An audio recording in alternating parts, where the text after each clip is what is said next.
chemin parcouru. D'abord 5 startups, par la suite 7, et on espère que cela continue avec une évolution exponentielle.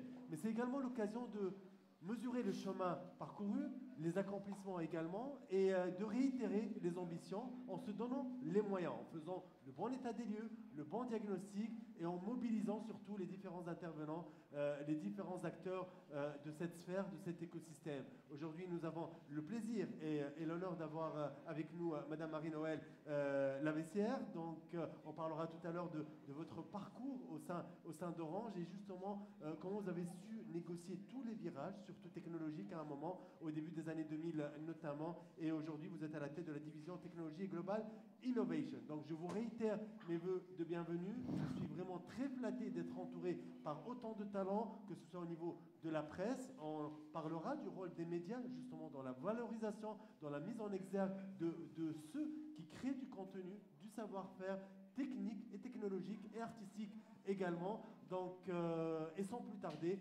j'aimerais appeler également l'instigateur, quelque part, de tout cela, notre cher directeur général, Thierry Millet.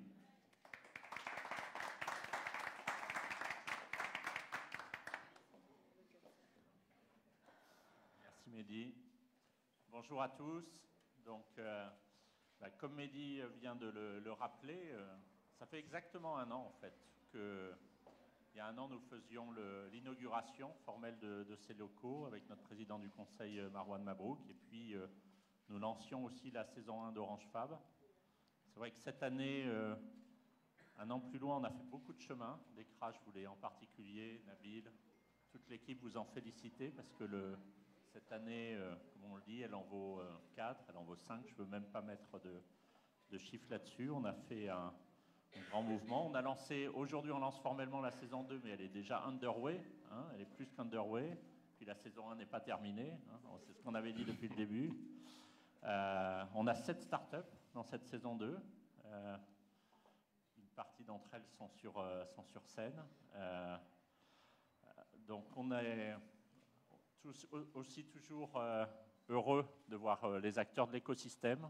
Je crois que c'est l'autre message qu'il faut toujours rappeler. Nous avons la chance chez Orange de pouvoir beaucoup contribuer, mais nous ne prétendons jamais faire les choses tout seul et on ne peut rien faire tout seul. Donc ça, c'est un mouvement entre nous tous. Les vraies vedettes, elles sont là, elles sont sur ce plateau, sur ce panel, plus vous-même, cher Mehdi. Mais c'est cette union des forces, ce mouvement qui va nous permettre d'aller encore plus loin dans les mois qui viennent. Et puis, évidemment, je renouvelle, c'est la dernière fois. C'est un grand plaisir d'avoir Marie-Noëlle dans cette journée avec nous, parce que c'est elle, vraiment, la patronne de l'innovation dans le groupe Orange. Et c'est elle qui donne l'impulsion que vous voyez là, ce qu'on est en train de faire dans toute l'Afrique. Certains d'entre vous ont pu la rencontrer à Vivatech l'an dernier. Au-delà du symbole de Vivatech, vous voyez aussi l'impulsion qui s'est créée, dont nous faisons partie pour qu'on soit pleinement dans notre zone au niveau du mouvement mondial, qu'on ne passe pas à côté de l'opportunité formidable qui se présente à nous tous. Et je pense qu'on est en train de se mettre complètement dans ce mood. Voilà, je ne voulais pas être plus long que ça. Donc je crois qu'on inaugure aussi, il faut casser les codes, hein, donc on fait ça différemment. C'est le premier exemplaire d'un concept de communication mensuelle qu'on lance aujourd'hui, mais ça, je ne sais pas si c'est Mehdi ou Dekra qui... Je vous rends le micro pour que vous nous l'expliquiez. Merci beaucoup. Merci encore une fois. Donc on va en parler dans une poignée de secondes. Et ce qui est intéressant aujourd'hui, certes, c'est le premier anniversaire ici même dans ce lieu, mais il y a eu tellement d'initiatives, tellement de choses qui ont été faites durant ces presque 10 dernières années. Donc 16 000 jeunes ont pu bénéficier justement de cette émulation, de ce mouvement d'ensemble. Donc on est véritablement dans un ADN qui est en train de s'ancrer du côté d'Orange. Et aujourd'hui, vous parlez justement de la mobilisation de l'intégralité des acteurs, mais parfois il faut souvent une locomotive, hein, on en parlera tout à l'heure également, qui, malgré l'environnement qui peut être anxiogène, malgré justement certaines difficultés, eh ben, on est là pour un peu relever le défi ensemble. Merci encore une fois. Et je le disais tout à l'heure, nous avons le plaisir et l'honneur d'avoir avec nous une grande dame. Et j'aimerais revenir sur des étapes clés de votre carrière. Ça fait un bon bout de temps que vous êtes chez Orange. Vous portez justement à bout de bras ce brand, cette marque, cette grande famille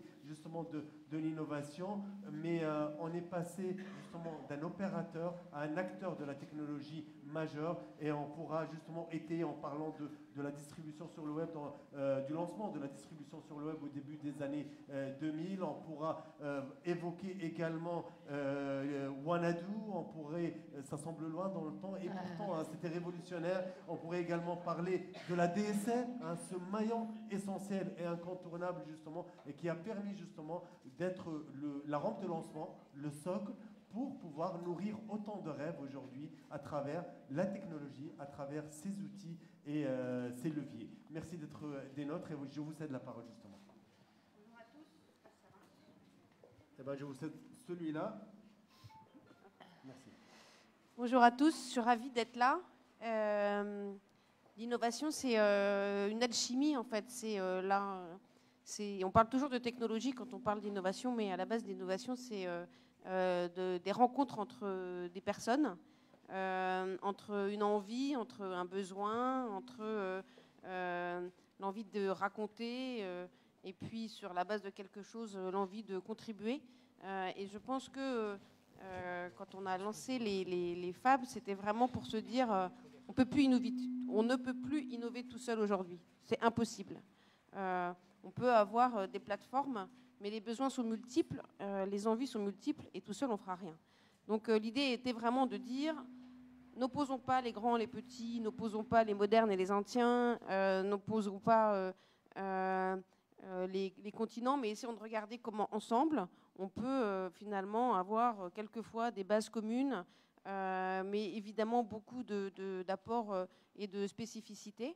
Et je ne pense pas qu'on pensait à l'époque que ça marcherait aussi bien et que du coup, ça pétille de partout. Et effectivement, il y a quelques éléments d'envoi, mais c'est vraiment sur place que se passe la richesse des échanges, la richesse de la création, parce que je pense on parlait de mode tout à l'heure, mais on est très proche de cette capacité à essayer de trouver un chemin. Donc merci à tous de faire ce que vous faites. Je pense que c'est important parce que le monde de demain sera radicalement différent du monde d'aujourd'hui, parce que ça évolue toujours beaucoup, beaucoup plus vite que ça ne le faisait par avant. On le dit souvent, mais je pense que quand on regarde, comme vous venez de le faire, juste 10 ans ou 15 ans en arrière, ça nous paraît totalement archaïque. Moi, quand je suis rentrée chez France Télécom à l'époque, il n'y avait même pas d'ADSL, ça faisait tout, pour ceux qui se souviennent des modems à l'ancienne, là. Et c'est un truc, on voit ça, on se croirait dans un western, quoi. C'est un truc. Et ça va vite. Et il faut aussi qu'on embarque tout le monde avec nous. Il faut aussi qu'on travaille beaucoup sur le fait de rendre les choses simples. Et c'est compliqué de rendre les choses simples. Il faut qu'on travaille sur l'inclusion, sur l'accessibilité. Et puis encore plus que ça, sur la capacité que tout le monde contribue. Parce que la première étape, c'est d'être un utilisateur. Ça, c'est presque une obligation qu'on a tous. Et la deuxième étape, c'est que chacun, finalement, où qu'il soit, puisse aussi créer, contribuer. Parce que demain, on vivra tous dans un monde qu'on aura construit ensemble et donc qui nous ira mieux. Donc je pense que c'est très important. C'est de la techno, c'est des rencontres. Et c'est vraiment une mission, si je puis dire, qui est de construire un monde dans lequel on se retrouvera tous un peu plus que maintenant. Merci. Merci de nous renvoyer à ces... Merci de nous renvoyer à ces fondamentaux. D'abord, l'humain, hein, et par la suite, vous avez évoqué un point essentiel, ce qui semble être simple et qui est complexe à la fois. Et il y a un néologisme, au risque de me répéter, hein, qui illustre cela, c'est la simplicité qui a été évoquée par Oraito et autres, comme la danseuse étoile. Hein, ça semble être des gestes basiques, simples, et pourtant ça a nécessité des années d'entraînement très, très rigoureux.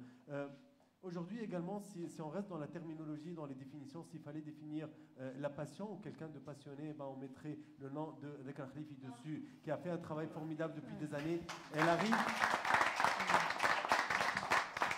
elle arrive à communiquer cela et elle nous donne vraiment l'impression qu'elle ne se lève pas chaque matin en allant au bureau ou au travail, mais plutôt de vivre de sa passion et justement de créer des émus et c'est contagieux. Regardez autour de vous aujourd'hui, au-delà des chiffres, parce que ça n'a jamais été une question de chiffres, c'est plus ces rapports humains que vous avez évoqués, ces réussites, ces ambitions, cet espoir collectif et la réussite est justement une aventure collective. Je vous cède justement la parole pour nous parler un peu de cette année, mais également de l'avenir. Je rappelle que vous êtes chef de département innovation et Orange Fab Manager.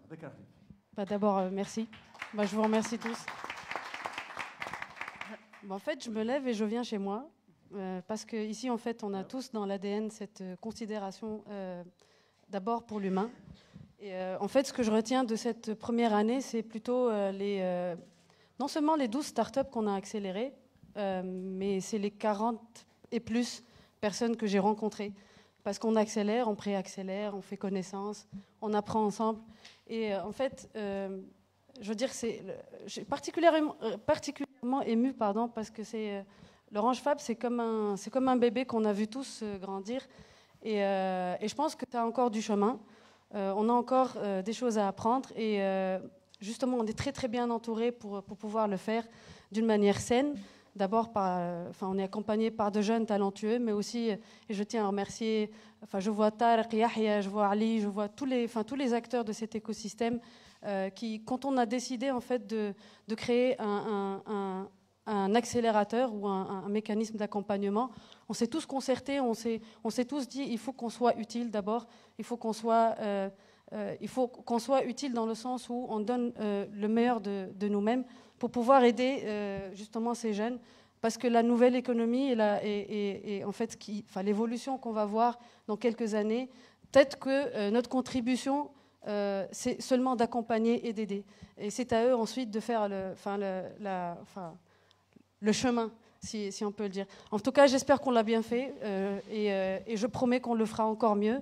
Merci à tous d'être là et je vous laisse dans le vif du sujet, ce panel. Merci beaucoup pour la...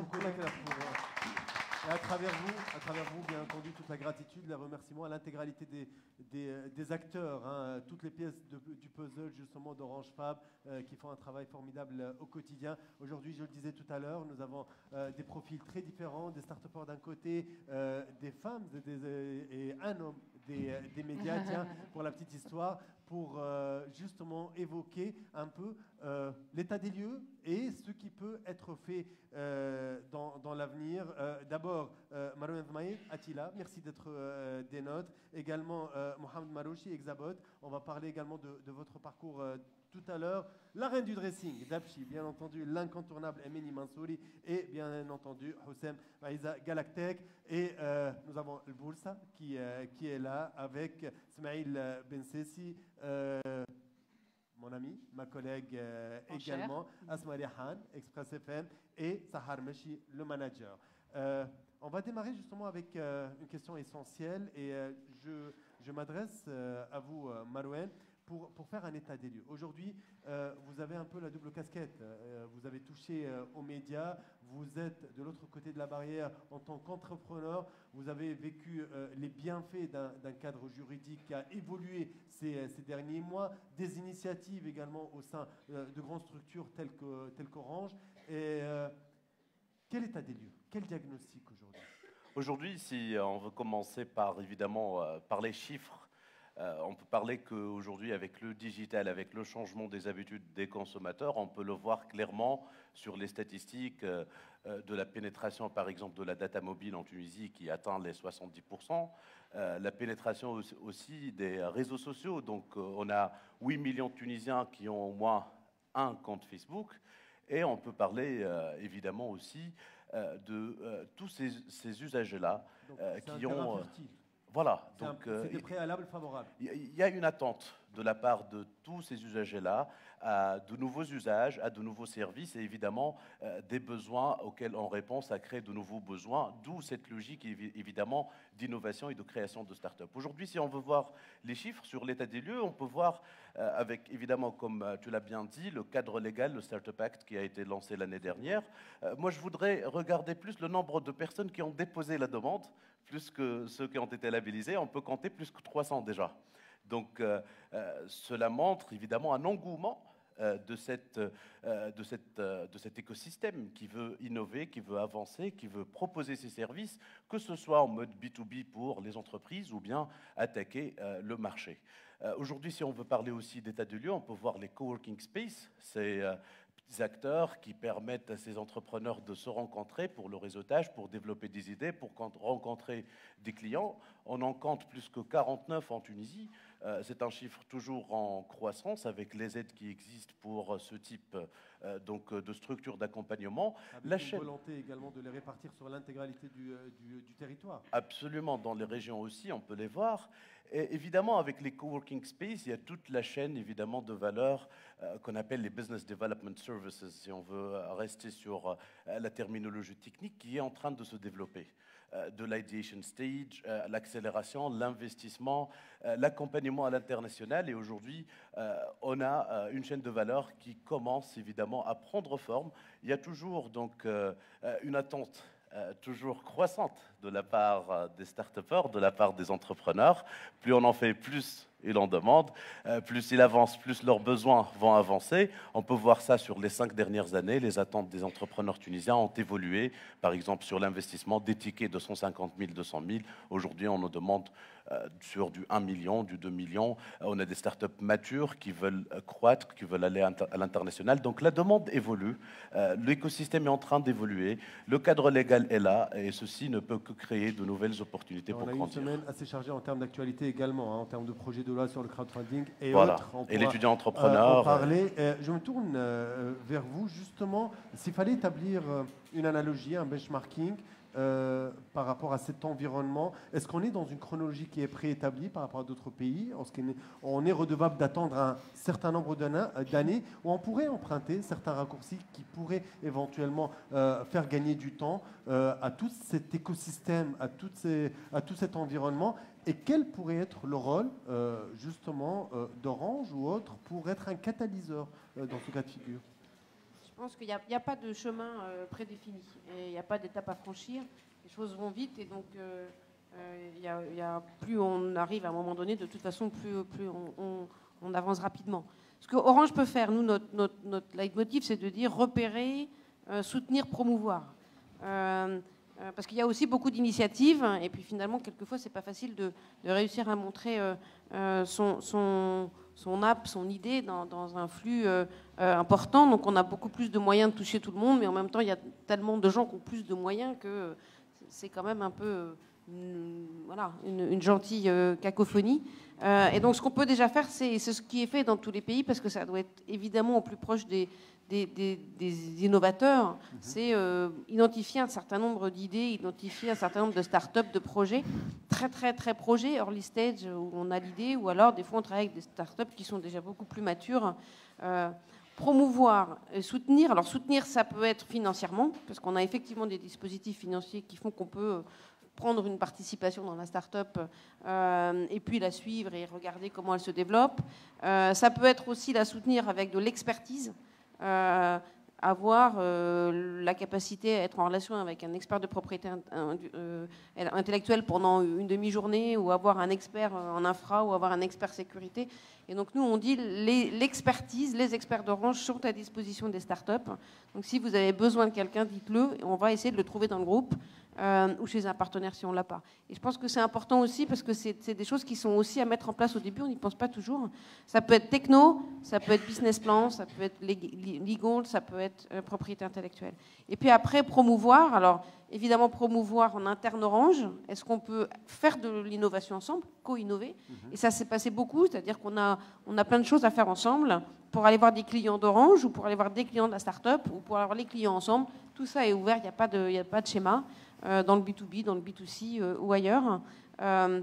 Ça peut être aussi via des événements. Vivatech, on est un. Barcelone, à la fin du mois, on est un autre. Et donc, à chaque fois, on emmène des startups du monde entier de nos géographies.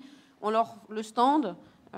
Et puis, elles passent leur vie à voir des gens passer qu'on ne connaît pas, hein, parce qu'on les met en plein milieu. Et donc, du coup, est-ce que c'est de la RSE ou de l'investissement pour une structure telle qu'Orange? Est-ce que c'est de l'altruisme quelque part ou, certes, ça part d'une initiative très louable et par la suite, finalement, lorsqu'on voit qu'un certain nombre de startups ont démarré avec Orange, que c'est venu renforcer un peu la planète Orange avec ses différents satellites. Donc finalement, aujourd'hui, est-ce qu'on est en mesure, on a assez de latitude, de distance pour faire un premier bilan de cette approche, de cette méthodologie, de cette philosophie? Alors, on a évité de se donner des KPI, comme ça on les a tous atteints. Le seul qu'on s'était donné, c'était le nombre de startups qu'on avait envie d'aider pour que ça soit volumique et qu'on soit à peu près dans tous les pays. Et on est au cœur de, je pense, ce qu'un certain nombre d'entreprises font comme virage aujourd'hui, c'est-à-dire qu'il n'y a pas le business d'un côté et la RSE de l'autre. Les choses sont complètement liées. Voilà. Et parce que nous en avons intérêt, parce que voilà. Et donc ce qu'il faut, c'est faire le bout de chemin ensemble, et ce bout de chemin doit apporter aux deux. Donc on n'est pas une entreprise philanthropique ou les Nations Unies. Par contre, on est un élément dans une société, dans des sociétés. Et donc on a une responsabilité sociétale. On la revendique, hein, plus que de l'assumer, parce qu'elle nous enrichit, parce qu'elle nous nourrit, parce qu'elle enrichit nos clients. Parce que nous, on ne va pas proposer des choses tout seul. Et donc aller ensemble voir des clients, montrer à des clients qu'il y a un service qui peut leur plaire, faire un écosystème dans une certaine bienveillance, avec aussi des codes éthiques, parce qu'on a, non pas des règles, mais en tout cas des envies communes de construire le monde de demain. Tout ça fait que c'est totalement cohérent et que du coup, on ne met pas l'un d'un côté et l'autre de l'autre. Et puis quand on investit dans une start-up, on est un investisseur et donc on aime bien qu'elle fonctionne et avoir un retour sur investissement, parce que des fois c'est quand même assez basique les choses. Hein. Est-ce qu'on est redevable Je le dis, si jamais on investit chez vous, on est actif au board.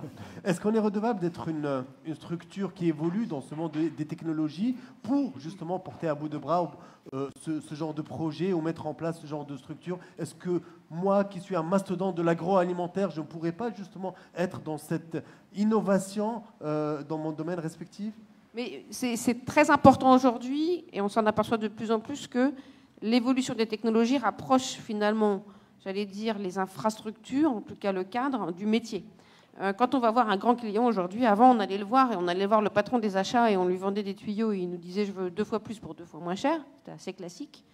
Aujourd'hui, on va voir le patron du marketing, le patron des opérations et il nous demande comment avec vos trucs je peux transformer mon business, transformer la façon dont je vais faire, dont je vais produire, dont je vais maintenir ou transformer l'offre que je vais apporter à mes clients. Et on rentre finalement dans une proximité métier avec nos grands clients qui est beaucoup plus forte que ce qu'on avait avant. Et du coup, c'est passionnant, des fois compliqué, mais c'est de cette alchimie-là que va naître un nouveau produit. Et chacun doit apporter sa pierre à l'édifice. Nous ne connaissons pas leur métier, ils connaissent peu le nôtre. Alors on leur dit, on pourrait faire ça. Ils nous disent ça m'intéresse pas, mais ça. Et donc du coup, en marchant comme ça, on finit par arriver à des process de maintenance différentes par le fait que leurs usines ne sont plus les mêmes ou par le fait que leurs produits, leur exposition sur le web est différente.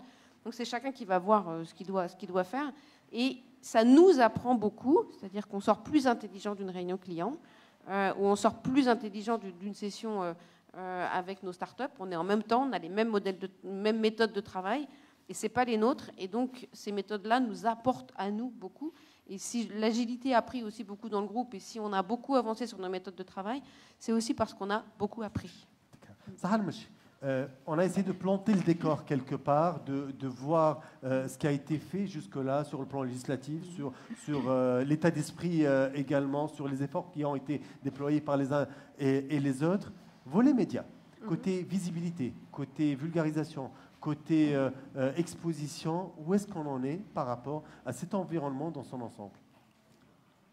On est comme l'écosystème, hein, on se construit aussi. Donc,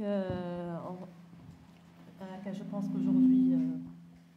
qu'aujourd'hui, les médias s'intéressent de plus en plus à ces startups et à cet écosystème, parce que tout simplement, c'est un contenu qui est sympathique et qui est attendu par nos lecteurs. Donc, je pense qu'on est dans une relation de win-win, c'est-à-dire que je pense qu'aujourd'hui, un entrepreneur a besoin des médias, parce qu'il a besoin de visibilité, parce qu'au début, un entrepreneur au début, il n'a pas un budget marketing qui est énorme, un budget communication qui est énorme, qui va déployer sur de l'affichage ou de la pub télé. Donc, je pense que la presse, que ça reste un canal qui est très intéressant pour lui, pour la construction de notoriété, pour la visibilité, avant, après, lever. Maintenant, c'est à lui de gérer sa communication. Et pour les médias, c'est un contenu qui est intéressant. Maintenant, nous aussi, les médias, on essaie de produire un contenu qui est de plus en plus intéressant, qui est de moins en moins classique et qui sied donc à la thématique et à la nature de ces business. Hein. Donc, je pense que il y a quelque chose que je voudrais dire, c'est que là, il y a une grande disparité. Hein. Quand on parle de l'écosystème entrepreneurial, ce n'est pas un espace homogène en Tunisie. Hein. Quand on voit ici les entrepreneurs dans les grandes villes, et quand on va dans les régions un petit peu défavorisées, je pense qu'Asma, à travers l'expérience des maisons digitales, vous le voyez très bien à Orange, les besoins ne sont pas les mêmes et la sensibilisation par rapport à l'importance de la relation avec le média et comment je parle aux médias et comment je peux intéresser un média et comment je réponds à la question pour faire passer mon message. La maturité dans la relation, je pense qu'elle diverge énormément. Je pense qu'il y a une dimension régionale, donc de maturité régionale, mais il y a aussi la nature de l'entrepreneur. C'est-à-dire que quand vous avez quelqu'un devant vous qui a fait à l'entreprise et qui a travaillé avant, c'est pas la même maturité que quand c'est un jeune qui commence, qui est encore branché sur la technique et qui veut montrer que sa technologie est la meilleure. Et voilà, il est là vraiment dans le truc techno. Donc, je pense qu'il y a énormément aussi d'efforts à faire chez les entrepreneurs, hein, pour qu'ils optimisent le canal média et qu'ils l'utilisent à bon escient et au bon dosage surtout, parce qu'il y en a qui en abusent et qu'il y en a qui sont trop discrets. Et aussi, il y a aussi un effort à faire de la part des médias de vulgariser, de rendre la chose un petit peu plus ludique et de sortir le storytelling qui est couramment utilisé. Justement, les médias ne sont pas monolithiques. Hein. On en parlera dans quelques instants. Mais une question, Metarod, ceci. Est-ce que cet écosystème-là est sectaire aujourd'hui, avec ses propres médias destinés à ses propres consommateurs, ou est-ce qu'on arrive véritablement à diffuser, à spreader l'information, à interpeller des gens, des décideurs, des jeunes, des moins jeunes? Clairement, non. Aujourd'hui, ce n'est pas un système sectaire. Aujourd'hui, nous, notre rôle aujourd'hui en tant que médias, c'est de vraiment ouvrir et donner de la visibilité à cet écosystème. Nous, on a la particularité, c'est qu'on est un média qui émane de ce écosystème qui est l'entrepreneuriat ou l'écosystème. Et dans ce sens, je voudrais vraiment saluer le travail qu'est en train de faire Orange pour tout l'écosystème. Moi, personnellement, j'ai pu en bénéficier au début. Orange, c'était une des sociétés qui m'a le plus aidé pour arriver au marché, pour arriver à maturité. Aujourd'hui, si on en est là aujourd'hui, c'est en partie grâce à un groupe comme Orange qui s'implique aujourd'hui dans cet écosystème et qui donne les moyens. Donc, pour répondre à ta question et pour revenir vraiment à notre rôle, aujourd'hui, ce n'est pas un rôle qu'on doit jouer, c'est un devoir qu'on est obligé de faire pour faire vraiment évoluer cet écosystème, pour faire évoluer ces gens-là, pour leur donner de la visibilité, que ce soit pour acquérir des clients, pour chercher des investissements. Donc c'est un travail vraiment en étroite collaboration, c'est pas une stratégie business où on cherche vraiment à trouver des gens, c'est vraiment un devoir aujourd'hui qu'on est en train de faire. Nous, on le fait avec énormément de plaisir. On essaye de raconter de belles histoires et on a raconté, je pense, une 50aine de belles histoires à travers des vidéos, des interviews. Et on a eu l'expérience aussi de suivre toute une cohorte pendant l'été de l'Orange Summer Challenge. Et c'était vraiment émotionnellement très fort. Donc, on a besoin de rockstars aujourd'hui, de l'IT. Clairement. On a besoin d'icônes, on a besoin de locomotives pour tracer la voie. On a besoin des gens auxquels les gens vont s'identifier. Un gars comme Enis Sahbeni aujourd'hui, ce qu'il est en train de faire, c'est vraiment monstrueux. Donc aujourd'hui, on a besoin des gens comme lui qui doivent s'identifier. Il y a besoin de gens comme ça, on a besoin de réussites dans lesquelles on peut s'identifier. C'est pour ça qu'il faut vraiment donner de la visibilité aux réussites. Aujourd'hui, j'estime qu'on donne trop de place à la médiocrité dans les médias basiques. Donc pourquoi pas, en s'unissant tous, on peut donner une image vraiment meilleure, positive, favorable et vraiment pousser vers l'avant pour améliorer les choses. Donc c'est vraiment un devoir que nous devons faire. On ne le fait pas parce que Orange nous le demande ou un autre groupe nous le demande, mais c'est vraiment un devoir. Donc c'est vraiment ça et c'est vraiment ces initiatives-là et c'est vraiment notre implication. Parce que aujourd'hui, ce que fait Orange, c'est que c'est à travers les médias que ça arrive vraiment aux gens et aux entrepreneurs, aux start-upers.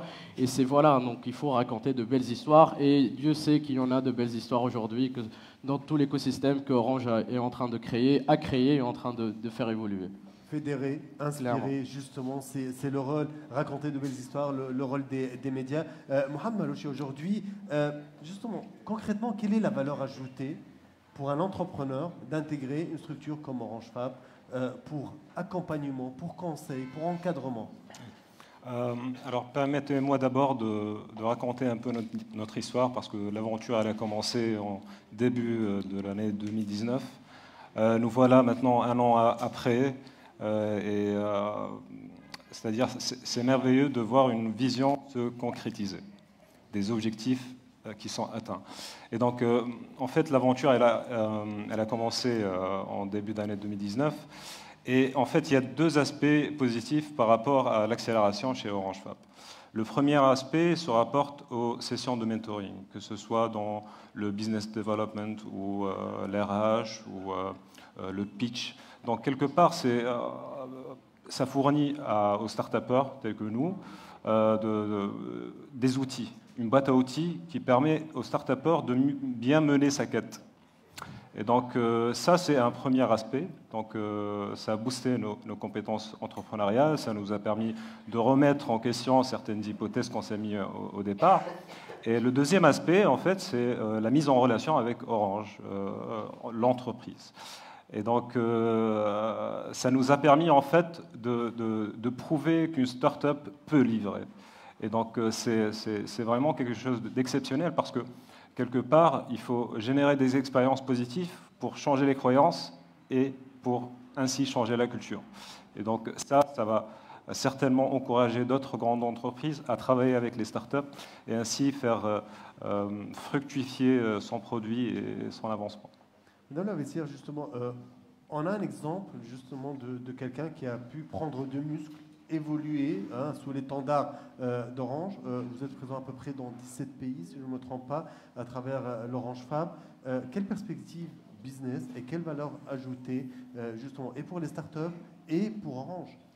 Alors il y en a un qui s'est développé, il y en a des vrais exemples. Famoco, une start-up importante qui s'est développée sur tout le territoire avec des terminaux sécurisés, renforcés.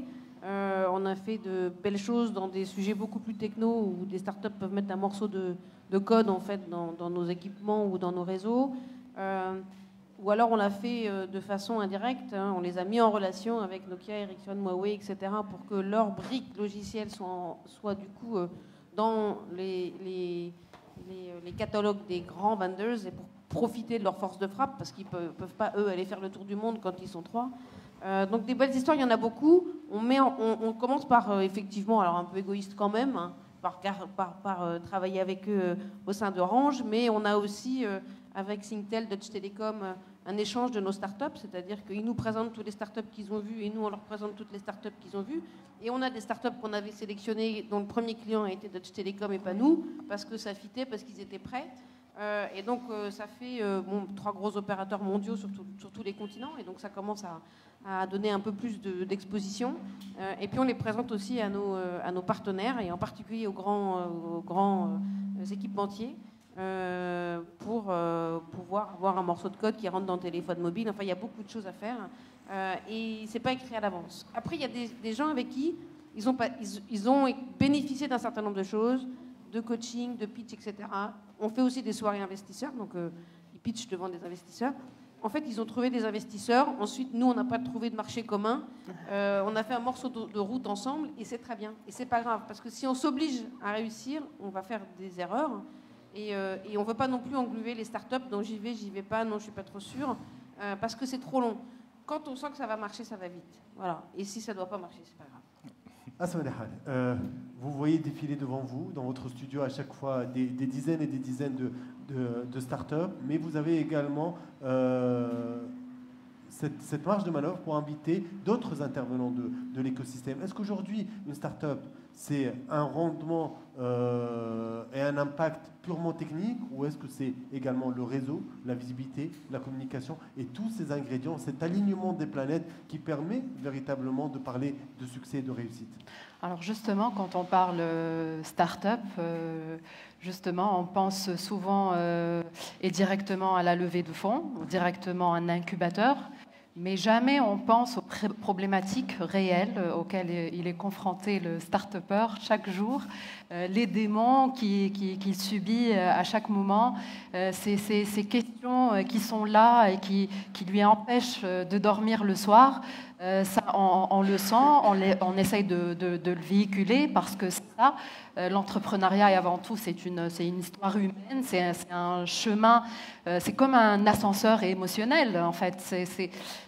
On ne doit pas être focus juste sur la technologie ou le produit innovant. Donc là, vraiment, il y a un background humain auquel il faut transmettre. Donc, si vous voulez, dans différents rôles. Le rôle de diffuser le virus de l'entrepreneuriat, ça c'est bien, de rendre tout le monde très proche, oui, et de toute façon, l'entrepreneur... Dans une approche pédagogique, simplifier les préceptes...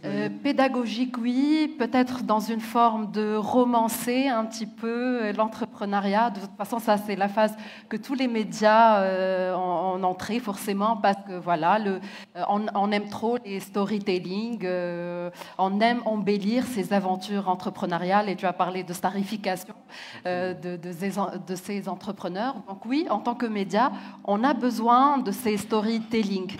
Mais à la fois, on est quand même contraint de délivrer une information juste. On ne reste pas dans l'approximatif. Ça a été fait à un moment donné pour justement peut-être accélérer l'entrepreneuriat en Tunisie. Mais là, le domaine se professionnalise, l'écosystème en gros se professionnalise, et nous, en tant que médias, on est confrontés à ça, parce que justement, l'audience, ce n'est pas nos jeunes uniquement, c'est pas des étudiants, c'est pas des structures d'accompagnement, des incubateurs.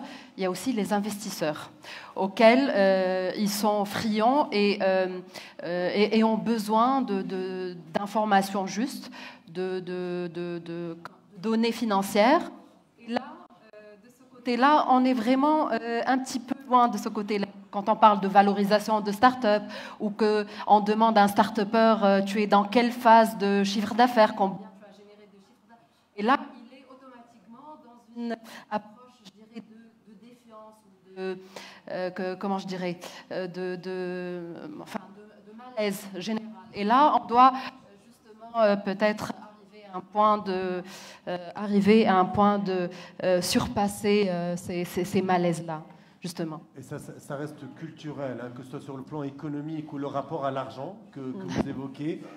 C'est des questions qui sont profondément ancrées, qu'on essaie de bousculer à chaque fois à travers justement ces médias. Et aujourd'hui, convaincre des investisseurs généralement de rente et pour s'orienter vers d'autres aspects, de prendre de risques dans une folie créative collective, c'est aussi un challenge. Je me tourne vers toi, Hossem Si.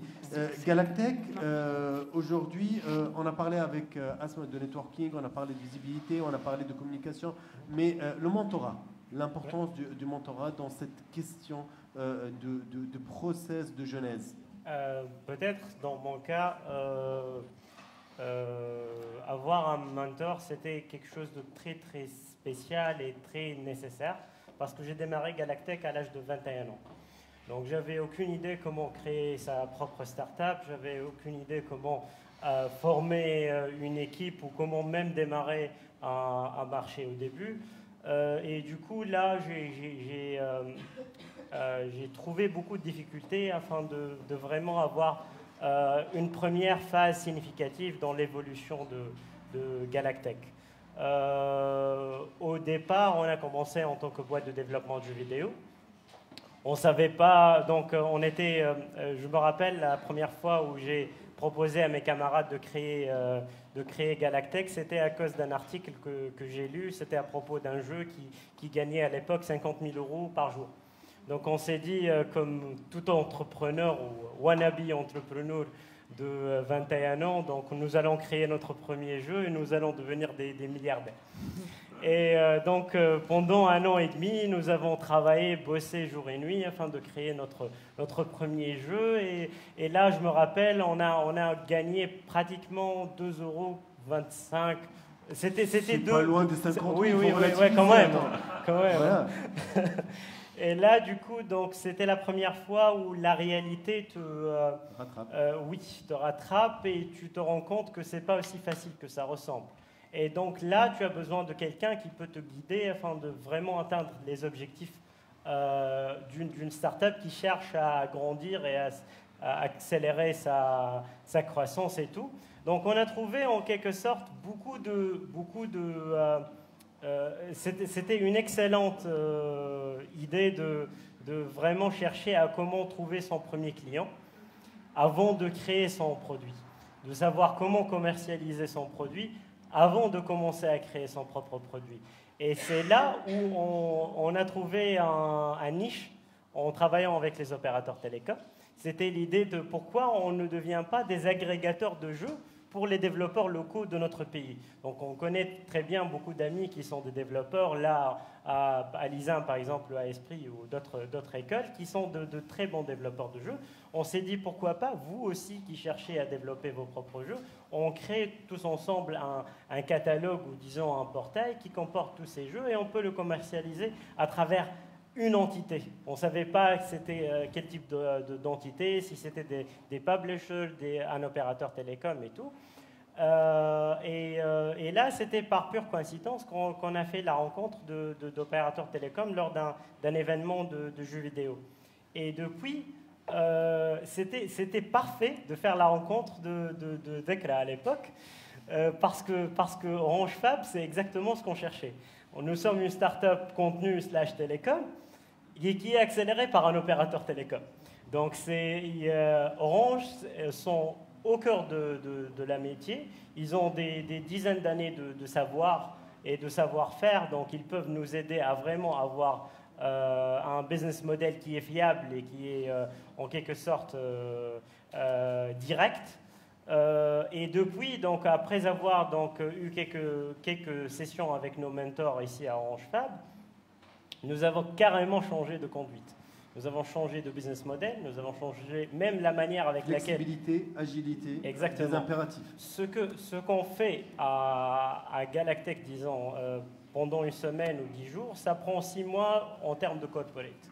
Donc, notre flexibilité en tant que start-up, avec les conseils d'un opérateur ou d'autres mentors qui sont connaisseurs dans le domaine, ça nous a donné la possibilité de faire des choses en quelques mois qui étaient quasiment impossibles à faire pendant 1 année ou 2. Donc ça, personnellement, je vois que j'ai déjà gagné au moins 1 an à 18 mois de fautes et de bêtises que j'aurais fait si je n'avais pas des mentors dans ce domaine-là. Et justement, cette capacité de changer, d'évoluer est impérative, est essentielle. Hein, vous savez ce qu'a dit un grand monsieur qui a marqué l'histoire, on va dire, Winston Churchill, prenez le changement par la main avant qu'il ne vous prenne par la gorge. Donc et finalement, quand on se rappelle qu'Amazon commençait à vendre des livres au départ,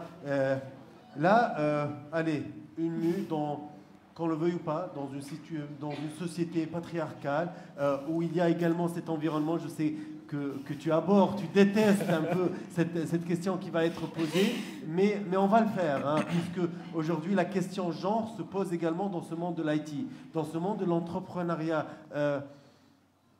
Quelles ont été, selon toi, les différences par rapport à vos confrères, hein, à vos amis aussi, les difficultés supplémentaires, et malheureusement les chiffres sont têtus. Aujourd'hui, peu de femmes arrivent véritablement à faire aboutir leurs projets, que ce soit dans l'entrepreneuriat d'une manière générale et davantage dans ce monde impitoyable qu'est l'IT. Quelles sont les raisons? Et par la suite, tu auras toute la latitude pour parler d'autres aspects. Hein. Je sais que justement, tu maîtrises l'intégralité des volets. Merci pour la validation. Voilà. Non, absolument pas. Je n'ai pas cette prétention. Non. Alors, dis-moi, Amy. Moi, je pense que je vais décevoir plus d'une personne parce qu'à chaque fois qu'on me pose cette question, à savoir c'est quoi les challenges que j'ai eus en tant que femme entrepreneur. C'était facile, c'était smooth. Non, pas du tout. Alors là, pas du tout. Mais je leur dis souvent, et c'est vraiment très, très sincère, que je pense qu'aujourd'hui en Tunisie, les difficultés en tant qu'entrepreneur pour femmes et hommes, elles sont vraiment les mêmes. Sincèrement, on a vraiment les mêmes challenges, on a vraiment les mêmes difficultés, on est face aux mêmes... L'abbé Pierre disait, il y a assez de misère pour tout le monde. Exactement, c'est un peu ça. Mais ce qui est un peu...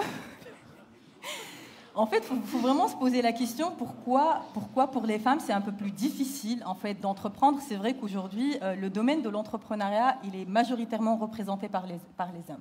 Alors il faut comprendre que pour les femmes les motivations sont vraiment différentes des hommes parce que par exemple on peut trouver une femme qui est au foyer qui du jour au lendemain elle veut vraiment juste avoir un revenu ou une femme qui travaille à temps partiel qui veut avoir par exemple un complément de revenu. Et donc, ce qui est compliqué, c'est qu'aujourd'hui, tout est générique. On n'a pas vraiment spécialement, à un moment donné, des sources d'accompagnement ou des accès au financement qui répondent à ces motivations-là. Et à certains moments, en fait, ça a commencé à changer. Et du coup, même aujourd'hui, au niveau des secteurs qui intéressent les femmes, ça a changé. Donc, avant, on voyait les femmes qui entreprennent dans l'artisanat, le fait maison. Mais aujourd'hui, on en voit de plus en plus dans l'IT. Dapchi est un exemple. Donc voilà, il y en a qui osent de plus en plus.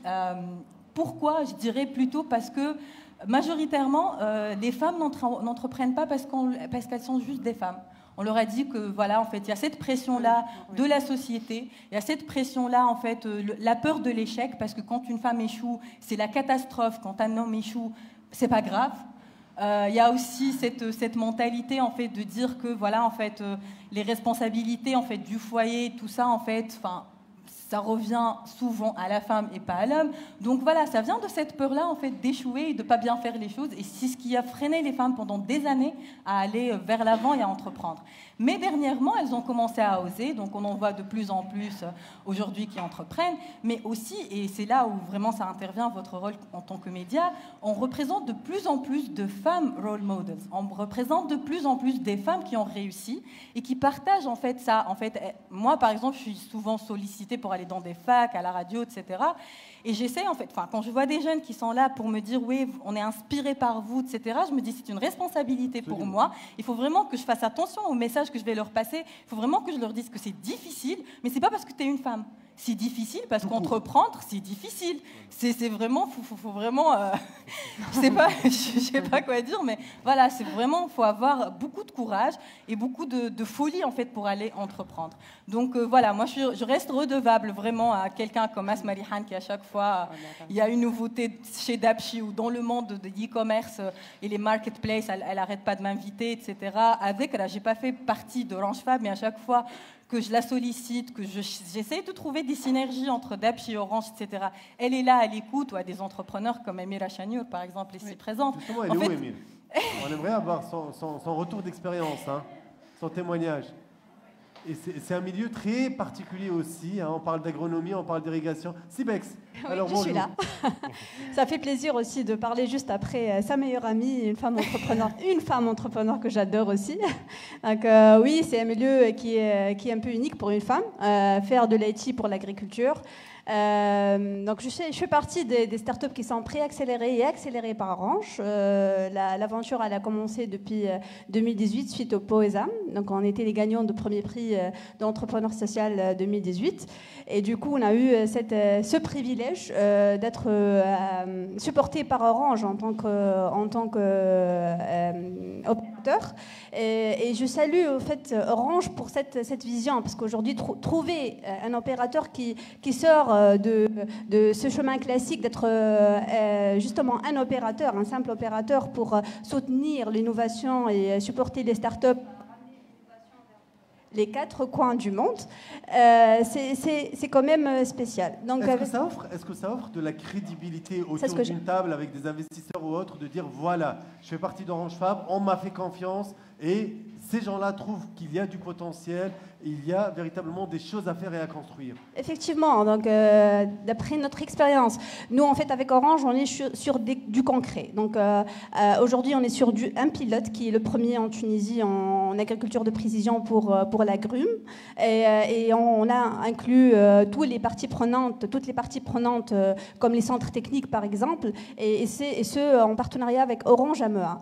On a eu notre première levée de fonds, c'est suite à des projets pareils. Donc l'investisseur, il a vu le potentiel parce qu'avec Orange, on n'est pas justement que sur la Tunisie, mais on a l'opportunité d'être sur 27 pays dans l'Afrique, 127 pays dans le monde, donc c'est énorme. Aujourd'hui, d'aller avec un opérateur, avec cette force de frappe pour ouvrir des portes à l'international, c'est ce qu'on cherche. C'est co-innover, comme vous l'avez dit, madame, donc co-innover ensemble pour construire le monde de demain, et aussi la stratégie de repérer, promouvoir et soutenir. On cherche beaucoup en fait, et on cherche beaucoup d'entreprises qui sont sur la même vision pour soutenir les startups. Donc vous avez des fonds, vous avez les contacts, vous avez le network. Nous on a l'innovation, donc voilà. Justement, je me tourne vers vous. Quelles recommandations, que ce soit à travers votre propre parcours ou les témoignages que vous pourrez justement apporter, quelles recommandations pour un jeune ou une jeune entrepreneur aujourd'hui en Tunisie avec cet environnement-là pour aller vers l'international, pour amplifier justement son pouvoir d'impacter davantage, on l'a vu, hein, dans des secteurs très très différents. Il n'y a pas seulement que la création des jeux vidéo, justement le vestimentaire, hein, le retail également, l'agronomie, donc quelle que soit la déclinaison en fait. Très difficile de donner des conseils à des gens qui sont formidables. Je crois qu'aujourd'hui, ce qu'on disait tout à l'heure, c'est que comme la technique, l'IT, comme vous dites, va dans le métier en lui-même, l'IT pour l'IT n'existe plus, il a disparu. Et ça va faire du bien à tout le monde. Et donc, on va travailler sur les villes, on va travailler sur la mode, on va travailler sur l'agriculture. Et je pense que c'est du coup quelque chose qui est beaucoup plus fort parce que ça donne un sens à ce qu'on va faire.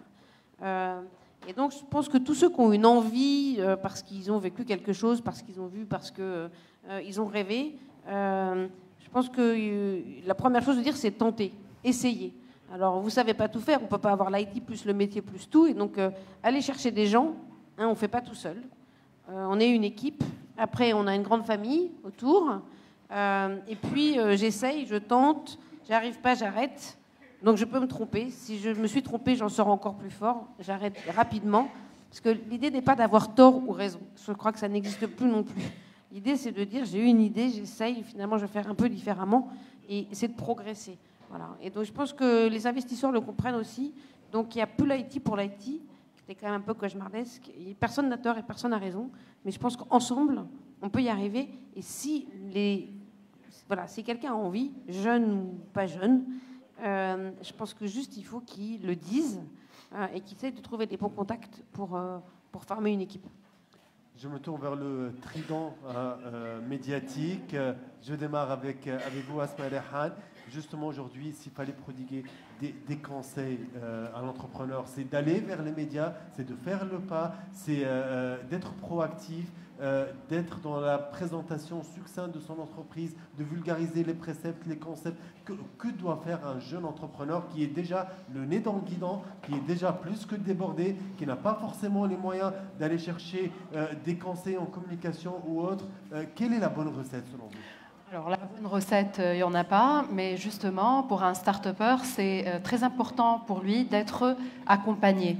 Parce que dans une structure d'accompagnement, justement, il a 2 fois plus de chances de réussir à 5 ans, à 10 ans. Et c'est très important. Et on voit la différence entre un entrepreneur qui est là, tout seul, justement isolé dans la nature, et avec un entrepreneur qui est bien accompagné dans une structure.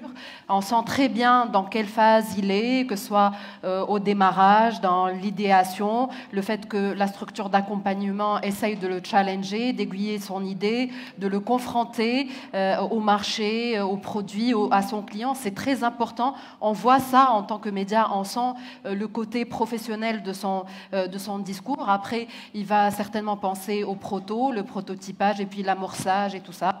Et puis, une fois, il va commencer à générer du chiffre d'affaires, il va commencer à scaler, peut-être et à penser international. Tout ça n'est possible que, justement, d'être dans une structure, que ce soit un incubateur, un accélérateur ou toute autre forme d'accompagnement. Et c'est de là qu'il pourra, justement, venir aux médias et parler. On a parlé tout à l'heure de la storytelling efficace. On n'est plus dans la romance, ça c'est un temps déjà révolu. Il y a une audience beaucoup plus exigeante aujourd'hui, même en Tunisie. On a des investisseurs exigeants qui sont... qu'on n'en est plus dans l'approximatif, dans l'aventure en général, mais qu'on a besoin d'avoir une structure claire, une learning curve assez claire et de communiquer, par exemple, sur les chiffres et sur la valorisation, encore une fois. Donc, je pense que c'est important d'être accompagné et par la suite venir aux médias, d'être prêt justement à cette visibilité. Smaïl, comment aller interpeller d'autres intervenants au-delà de cette sphère, que ce soit des décideurs, que ce soit des investisseurs parfois archaïques, avec des méthodes obsolètes, etc. Comment aller chercher justement cette communauté qui n'a pas en elle cet ADN de l'innovation? En fait, moi, pour les conseils, pour revenir à ta précédente question, les conseils en termes de communication pour les entrepreneurs, start-upers, c'est bien doser sa communication, ne pas trop communiquer, ne pas trop communiquer trop tôt ou ne pas communiquer trop tard, et essayer de vraiment passer des messages lors de ces communications. Par exemple, si on cherche des clients, il faut dire que nous cherchons des partenaires dans tel ou tel domaine pour vraiment faire ça. Si on cherche de l'investissement, ils disent que nous sommes à la recherche d'investisseurs d'un tel montant, dans tel budget, pour aller où, pour faire quoi. Donc c'est vraiment très important de bien doser sa communication et de faire passer des messages lors des communications. Sinon, aujourd'hui, il faut vraiment capitaliser sur tout ce qui est en train de se faire, tout ce qui est en train de se dire, et vraiment essayer de tous faire sortir un champion tunisien international.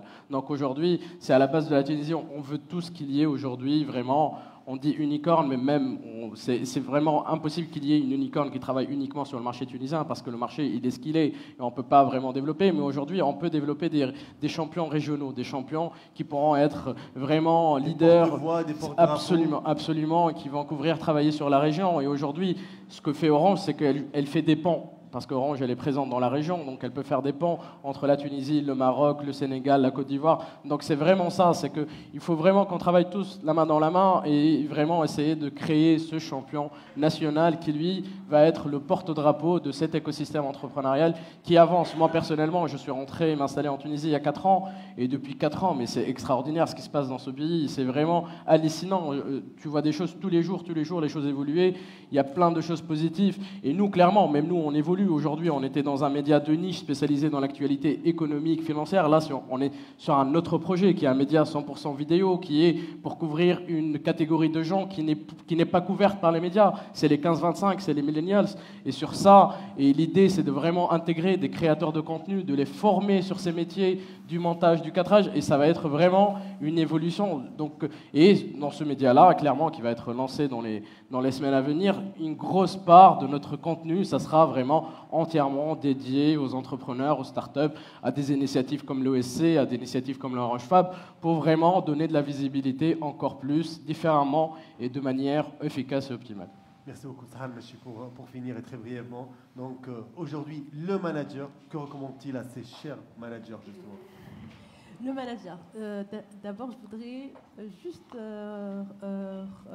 rebondir ce que tu as dit, Amélie, pour les femmes entrepreneurs, c'est quelque chose à travers les trophées que nous organisons, que je suis en contact avec elles, il suffit de voir le nombre de startups labellisées qui sont portées par des femmes. Voilà, portées par des femmes, et généralement des fondatrices. Même les autres ont un côté féminin exacerbé aussi. Hein. Tout à fait. Non, mais c'est clair que c'est une question pour moi d'abord de disponibilité. C'est exactement la même chose quand il n'y a pas assez de femmes dans les boards, qu'il n'y a pas assez de femmes qui sont chefs d'entreprise, parce qu'il faut décider de mettre du temps sur autre chose pour être dans la boîte et pour se former, hein, même quand on ne travaille pas. Et là, ce qui n'est pas toujours quel cas, c'est aussi une question de networking qui n'est pas toujours disponible. Et je ne parle pas toujours de Tunis et de Sfax et de Sousse. Donc, il y a quand même des difficultés. Et je suis tout à fait d'accord qu'on est sur une très belle tendance, parce qu'il y a de moins en moins celles qui sont dans l'artisanat et beaucoup plus dans l'éthique, dans le EdTech, dans la santé, et c'est très bien. Mais c'est quand même, c'est-à-dire qu'elles ont encore besoin d'accompagnement, d'un accompagnement spécifique, de fonds de garantie spécifiques.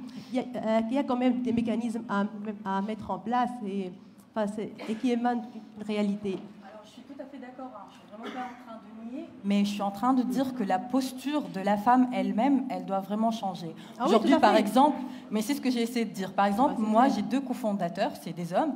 On vient de lever $300 000 parce que je suis la CEO. Moi, j'ai pris les rênes des choses. C'est moi qui ai tout négocié, signé, etc. À aucun moment, je leur ai dit, par exemple, à mes investisseurs, est-ce que ça vous dirait de parler à mes cofondateurs? Et à aucun moment, eux, ils m'ont proposé, on aimerait bien aussi parler à tes cofondateurs pour, voilà, en fait, valider un petit peu. Donc, voilà, ce que j'essaye de dire, c'est vraiment, il y a encore des choses à faire, mais ce qui va vraiment nous amener à améliorer les choses, c'est la posture que la femme elle-même, elle prend, et surtout, en fait, l'entraide, tout ça, toute cette synergie qui peut être créée autour de la femme, tout simplement. Mais sinon, pour revenir à la question, très, très rapidement, oui. Juste, ce que dit Asma, c'est tout à fait vrai, mais si vraiment l'entrepreneur n'a pas la chance d'être accompagné et n'a pas la chance d'être là, à Orange Fab, moi je me dis, il y a un exercice qui est tout simple, en fait, de se mettre devant le miroir et de se dire, ce média, de quel peps il a besoin, et qu'est-ce que c'est-à-dire, est-ce qui pourrait l'intéresser, et il prend le téléphone et il dit voilà, j'ai ça et ça, et il essaie un petit peu de diversifier les types de médias pour un risque un petit peu plus vaste, et c'est tout. Voilà. Aujourd'hui, des profils atypiques nous entourent justement, venant d'horizons divers, mais avec une vision commune quelque part, celui de cette réussite collective. S'il fallait synthétiser à travers vos expériences respectives, c'est que d'abord, il y a la qualité intrinsèque, bien entendu, il y a le produit initial, mais par la suite, il y a l'agilité, la flexibilité, ce n'est pas de l'opportunisme, bien au contraire, et également être à l'écoute, aller à la rencontre des gens, de ce réseau qui pourrait justement être un catalyseur et accélérer tout le process, et ne pas avoir peur d'être rentre-dedans quelque part pour la bonne cause. Aujourd'hui, il y a de très bonnes choses qui ont été faites dans cet environnement. On a vu une mobilisation sans faille pour la mise en place justement du Startup Act, espérant que cette communauté continuera à œuvrer de la même manière, parce qu'on le veuille ou pas, aujourd'hui, n'importe quelle communauté, sa réussite passe inéluctablement par 5 phases incontournables, à savoir l'identification de la communauté, ça a été fait quelque part. Par la suite, c'est la mobilisation, créer des synergies entre les communautés, valoriser la communauté, là c'est également le rôle des médias, et par la suite, lobbyer en faveur des communautés. On l'a vu que ça a été fait avec brio, notamment lors du Startup Act. Je ne vais pas vous souhaiter de la chance, car la chance n'a rien à voir là-dedans. Je vais vous souhaiter beaucoup d'énergie pour bien travailler, pour bien avancer, et continuer à faire ce que vous faites de mieux, à justement rendre ces utopies, ces chimères, réalités palpables, concrètes au quotidien. Merci encore une fois pour tous ces éclairages. Merci encore toi. une fois pour tous ces témoignages. Et je tiens juste à rappeler, ce n'était que le premier anniversaire de l'Orange Fab. Rendez-vous très prochainement, j'espère. À très vite. Orange Fab.